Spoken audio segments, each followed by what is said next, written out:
unang balita sa mga oras na ito. Divisoria, dinaragsa ng mga nagla-last minute shopping para sa pagsalubong ng bagong taon mamaya. Pabrika ng gamot sa China, sumabog, 5 patay. At kilalanin ng iba pang entertainment newsmakers ngayong 2010 na pinangalanan ng People Magazine. Huwag pahuli! Tutok na sa unang balita! Ako po si Rhea Santos, kasama si Ivan Mayrina. Narito na ang mga unang balita.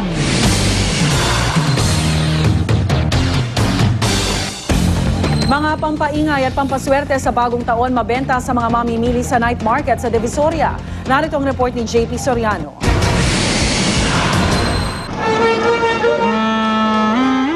Torotot ang napiling pampaingay ni Ces Ortega para sa kanilang gagawing pagsalubong sa bagong taon.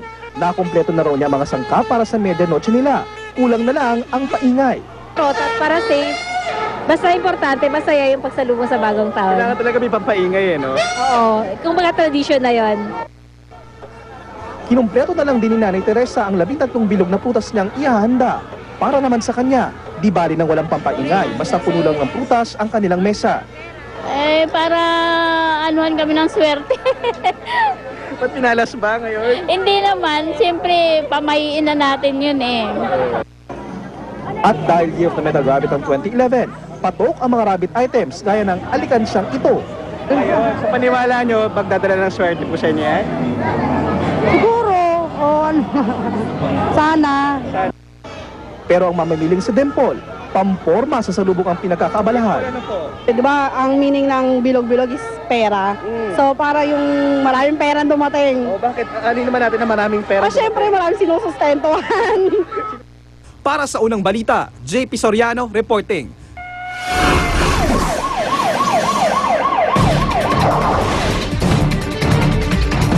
Sasakyan, inararo ang hilera ng concrete barrier paakyat ng Kamuning Flyover sa Quezon City. Narito ang report ni Oscar Oida. Maagang nabara ng daloy ng trapiko sa bahaging ito ng EDSA southbound lane bago pumanik ng Kamuning Flyover. Isang AUV kasi ang sumalpok sa hilera ng concrete barrier sa lugar. Dahilan para kumalat ang ilan sa mga ito sa gitna ng daan.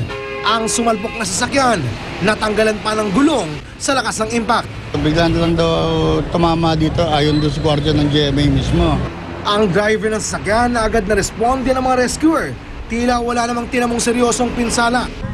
Sa madalit sabi, sir, wala po namang malinaw na mangyari. Sa madalit sabi. Nakainom ba kayo, sir? Hindi naman.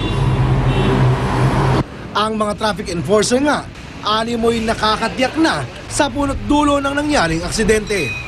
Oo, mukhang hindi siya umamin na nakainom siya pero sa kilos pa lang niya at pagsasalta medyo talaga masabi natin nakainom na talaga. Ito ang balita sa Quezon City. Oscar Oida, reporting.